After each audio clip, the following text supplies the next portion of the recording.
நேர்மையாளர்களின் வல்லமை மிக்க மன்றாட்டு பயனளிக்கும் என்று யாக்கோபு திருத்தூதர் இன்றைய முதல் வாசகத்தில் எடுத்து கூறுகின்றார். நேர்மையாளர்களுடைய மன்றாட்டுகள் ஒருபோதும் வீணாகாது.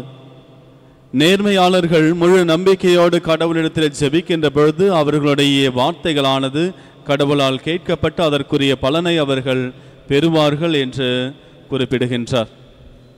அது மட்டுமல்லாமல் இன்றைய முதல் வாசகம் மிக அழகாக குறிப்பிடுகின்றது. நம்முடைய வாழ்க்கையானது எந்த அளவிற்கு கடவுளோடு இணைந்திருக்க வேண்டும் என்பதை எடுத்து சொல்லுகின்றது.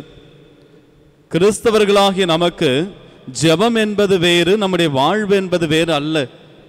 ஜெபமும் வாழ்வும் இணைந்ததுதான் வாழ்வு என்பதை எடுத்து கூறுகின்றார்.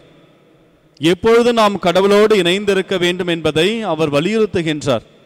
அவர் சொல்லுகின்றார், நீங்கள் துயரத்தோடு இருக்கின்ற பொழுதும் ஜெபியுங்கள், மகிழ்ச்சியோடு இருக்கின்ற பொழுதும் ஜெபியுங்கள். நீங்கள் எல்லா சூழ்நிலையிலும் வெற்றி பெற்றாலும் சரிதான், அல்லது துன்பத்தில் இருந்தாலும் சரிதான், துயரத்தில் இருந்தாலும் சரிதான், நீங்கள் நோய்வாய்ப்பட்டிருந்தாலும் சரிதான், எந்த சூழ்நிலையாக இருந்தாலும் ஜெபியுங்கள் என்று யாக்கோபு என்ற முதல் வாசகத்தின் வழியாக எடுத்து கூறுகின்றார். அது மட்டுமல்லாமல் நீங்கள் உங்களுக்காக ஜெபிப்பதோடு நின்று விடாமல் நீங்கள் மற்றவர்களுக்காக ஜெபிக்கின்ற பொழுது அதற்கான பலனையும் பெறுவீர்கள் என்று அவர் எடுத்து குறிப்பிடுகின்றார். ஆக நம்முடைய வாழ்க்கையானது இறைவனோடு இணைந்த ஒரு வாழ்க்கையாக இருக்க வேண்டும். அந்த இறைவனோடு இணைந்திருக்கின்ற அந்த வாழ்க்கை தான் ஜெப வாழ்க்கை. எந்த சூழ்நிலையாக இருந்தாலும் நாம் அவரோடு இருக்க வேண்டும். இதைதான் புனித பவுலடியார் மிக அழகாக சொல்லுவார்.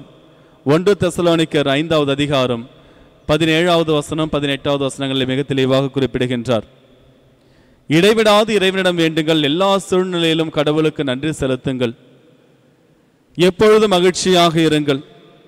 இதுவே கடவுள் ஆண்டவர் இயேசு கிறிஸ்து வழியாக வெளிப்படுத்திய அவருடைய திருவுளம் என்பதை எடுத்து குறிப்பிடுகின்றார். நம்முடைய வாழ்க்கையில எல்லா சூழ்நிலையிலும் நாம் கடவுளுக்கு நன்றி செலுத்த வேண்டும், இடைவிடாது அவரிடம் ஜெபிக்க வேண்டும், அதன் வழியாக நாம் மகிழ்ச்சியாக வாழ வேண்டும். இதுதான் ஆண்டவர் இயேசு கிறிஸ்து வழியாக கடவுள் வெளிப்படுத்திய திருவுளம் என்று குறிப்பிடுகின்றார். ஆக நம்முடைய வாழ்க்கையானது இறைவனோடு ஒன்றித்த வாழ்க்கையாக இருக்க வேண்டும். எந்த சூழ்நிலையாக இருந்தாலும் நாம் இறைவனோடு சேர்ந்து பயணிக்க வேண்டும். இன்றைய முதல் வாசகத்திலேயே எலியா இறைவாக்கினரை பற்றி திருத்தூதர் யாக்கோபு குறிப்பிடுகின்றார். எலியா இறைவாக்கினர் தான் வாழ்ந்த காலத்திலே ஆகாபு என்கின்ற அரசன் அந்த இடத்திலே அந்த நாட்டை ஆண்டு கொண்டிருக்கின்றான், இஸ்ரேல் மன்னன்.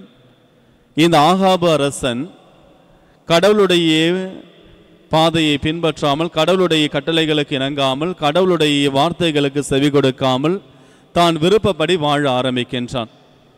அதன் விளைவாக அவனுக்கு முன்பாக இருந்த அரசர்களுக்கு எல்லாவற்றிற்கும் மேலாக நிறைய தவறுகளை இவன் செய்ய ஆரம்பித்து விடுகின்றான்.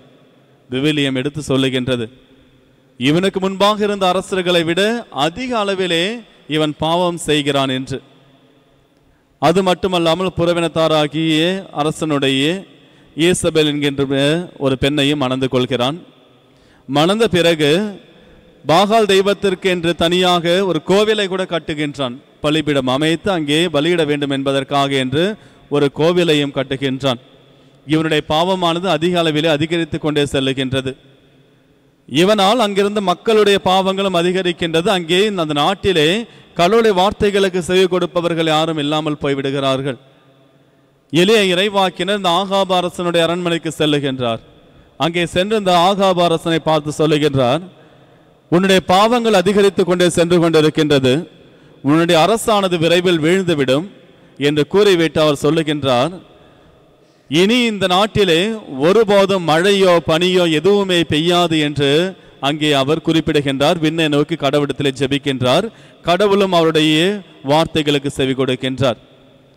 இவர் எப்பொழுது ஆகாபு அரசனிடத்தில் அதை சொல்லுகின்றாரோ, கடவுளிடத்தில் ஜெபிக்கின்றாரோ, அன்று முதல் அந்த நாட்டிலே பஞ்சம் உருவாகின்றது. மழையோ பனியோ எதுவுமே பெய்யவில்லை. காலங்கள் செல்ல செல்ல அங்கே பஞ்சம் உருவாக ஆரம்பித்து விடுகின்றது. ஆனால் கடவுள் இந்த எலியா இறைவாக்கினரை மிகவும் அற்புதமான வழியிலே காக்கின்றார். அங்கே பஞ்சம் உருவாக ஆரம்பிக்கின்ற பொழுது எலியா இறைவாக்கினருக்கு கடவுளுடைய வார்த்தை வருகின்றது, நீ இங்கிருந்து சென்று நான் சொல்லுகின்ற ஒரு ஓடையினுடைய அருகிலே தங்கிக்கொள் என்று. எலியா இறைவாக்கினரும் ஊரை விட்டுவிட்டு அனைவரையும் விட்டுவிட்டு ஒரு காட்டிற்குள்ளே வனத்திற்குள்ளே ஓடுகின்ற ஒரு ஓடைக்கு அருகிலே சென்று அங்கே தங்கி விடுகின்றார். அங்கே தங்கிய பிறகு அவருக்கு தேவையான உணவை கடவுள் ஒரு காகத்தின் மூலமாக ஒவ்வொரு நாளும் அவருக்கு தேவையான உணவை கடவுள் காகத்தின் வழியாக அவருக்கு அளித்து அவரை பாதுகாக்கின்றார். ஆக யார் ஒருவர் கடவுளுக்கு உகந்தவராக இருக்கின்றாரோ அவருடைய ஜபங்களும் கேட்கப்படும், அவர்களை இறைவன் நிறைவாக ஆசீர்வதிப்பார் என்பதும் மிக மிக உண்மையான ஒன்று. இதைதான் புனித பேதுருவும் 1 பேதுரு 3வது அதிகாரம் 12வது வசனத்திலே சொல்லுகின்றார், கடவுளுடைய கண்கள் நேர்மையாளரை நோக்குகின்றன, கடவுளுடைய செவிகள் நேர்மையாளருக்கு செவி கொடுக்கின்றன என்று குறிப்பிடுகின்றார். ஆக நம்முடைய வாழ்க்கையிலே நாம் நேர்மையாளராக வாழ்ந்து நாம் ஜெபிக்கின்ற பொழுது அந்த ஜெபம் நிச்சயமாக கேட்கப்படும். அதற்காக நாம் நம்மையே முதலில் தூய்மையாக வைத்துக் கொள்ள வேண்டும். நம்முடைய ஜெபங்கள் முதலிலே நேர்மையானதாக இருக்க வேண்டும். அப்படி நம்முடைய ஜெபங்கள் நேர்மையானதாக இருக்க வேண்டும் என்றால் நாம் முதலிலே நேர்மையானவர்களாக இருக்க வேண்டும். நேர்மையானவர் சொல்றது ரொம்ப ஒன்றும் பெரிய விஷயம்லாம் கிடையாது. உங்களுக்கு என்று கொடுக்கப்பட்டிருக்கின்ற அந்த பணியை நீங்கள் சரியாக செய்கிறீர்கள், யாருக்கும் தீங்கு நினையாமல் யாருக்கும் எந்த கெடுதலும் இல்லாமல் வாழ்கின்றீர்கள் என்றால் அதுதான் நேர்மையான வாழ்க்கை, தர்மம் நிறைந்த வாழ்க்கை. தர்மமாக வாழ்வது, நெறி பிறழாமல் நல்ல பாதையிலே வாழ்வதுதான் நேர்மையான வாழ்க்கை, நேர்மையாளர். அடுத்தவர்களுக்கு கெடுதல் நினைக்க கூடாது.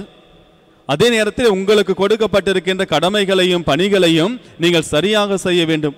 குடும்பத்திலே குடும்ப தலைவர்களாக இருக்கின்றீர்கள் என்றால், குடும்ப தலைவிகளாக இருக்கின்றீர்கள் என்றால், உங்களுடைய பிள்ளைகளை அவர்களை தர்மத்தில் வளர்க்க வேண்டியது உங்களுடைய கடமை, அது உங்களுடைய பொறுப்பு. கடவுள் உங்களை நம்பி அந்த பொறுப்பை உங்களுக்கு கொடுத்திருக்கின்றார் என்றால் அதை நீங்கள் செய்ய வேண்டும். அவ்வாறு செய்கின்றீர்கள் என்றால் நீங்கள் நேர்மையானவர்களாக இருக்கின்றீர்கள், நேர்மையாளர்களாக இருக்கின்றீர்கள் கடவுளுடைய பார்வையிலே. நீங்கள் அவ்வாறு சரியாக செய்கின்ற பொழுது உங்கள் குடும்பத்திற்கு தேவையான அனைத்தையும் கடவுள் நீங்கள் ஜெபிக்கின்ற பொழுது கொடுப்பார். கணவன் மனைவிக்கு நம்பிக்கைக்குரியவராக இருக்க வேண்டும், மனைவி கணவனுக்கும் நம்பிக்கைக்குரியவராக இருக்க வேண்டும். எப்பொழுது நீங்கள் ஒருவருக்கு நம்பிக்கைக்குரியவர்களாக இருக்கின்றீர்களோ அப்பொழுது கடவுளுடைய பார்வையில் நீங்கள் நேர்மையானவர்கள், நேர்மையாளர்கள். அதே நேரத்தில் பிள்ளைகளும் தங்களுடைய பெற்றோர்களை கவனித்துக் கொள்ள வேண்டும். வயதான பெற்றோர்களை கவனிக்க வேண்டியது ஒவ்வொருடைய பிள்ளையுடைய கடமை. அதை நீங்கள் சரிவர செய்யவில்லை என்றால் நேர்மையாளர்களாக இருக்க முடியாது. அதை நீங்கள் செய்கின்றீர்கள் என்றால் கடவுளுடைய பார்வையில் நேர்மையாளர்களாக இருக்கின்றீர்கள். ஆக உங்களுக்கென்று கொடுக்கப்பட்டிருக்கின்ற கடமைகளை சரிவர செய்து மற்றவர்களுக்கு எந்த தீங்கும் நினைக்காமல் எந்த தீங்கும் இழைக்காமல் நீங்கள் வாழ்வதுதான் நேர்மையான வாழ்வு. அப்படிப்பட்ட வாழ்வை நீங்கள் வாழ்ந்து நீங்கள் இறைவனிடத்தில் கேட்கின்ற அனைத்தையுமே கடவுள் ஒருபோதும் இல்லை என்று சொல்ல மாட்டார். எப்பொழுதும் அவருடைய செவிகள் உங்களுடைய வார்த்தைகளுக்காக காத்து கொண்டிருக்கும். உங்களுக்காக என்று ஆசீர்வதிக்க அவருடைய கரங்களானது காத்து கொண்டே இருக்கும். நீங்கள் நேர்மையானராக இருந்து கடவுளுக்கு ஜெபிக்கின்ற பொழுது எல்லா விதமான ஆசீர்வாதங்களையும் கடவுள் உங்களுக்கு அளிப்பார். அதை தான் இன்றைய புனித யாக்கோபு தன்னுடைய இந்த முதல் வாசகத்திலே மிக அழகாக சொல்லுகின்றார். நேர்மையாளருடைய வல்லமை மிக்க மன்றாட்டு பயன் விளைவிக்கும், அது ஒருபோதும் பயனில்லாமல் போகாது. ஆக நம்முடைய வாழ்வானது ஜெபம் வாழ்வு இரண்டும் கலந்த வாழ்வு தான் நம்முடைய வாழ்வு. இறைவன் நம்மோடு என்றும் இருக்கின்றார், நாமும் அவரோடு என்றும் இருக்க வேண்டும். எந்த சூழ்நிலையாக இருந்தாலும் சரிதான், நாம் இறைவனுக்கு நன்றி செலுத்த வேண்டும். எல்லா சூழ்நிலையிலும் நாம் கடவுளோடு இணைந்து வாழ வேண்டும். அவ்வாறு இணைந்து வாழ்ந்து நாம் ஜெபிக்கின்ற பொழுது நம்முடைய ஜெபங்கள் இறைவனால் கேட்கப்படும். நம்மை இறைவன் ஆசீர்வதிப்பார், நம்முடைய குடும்பத்தையும் ஆசீர்வதிப்பார், நம்மோடு இருக்கின்ற ஒவ்வொருவரையும் இறைவன் ஆசீர்வதிப்பார். ஆமேன்.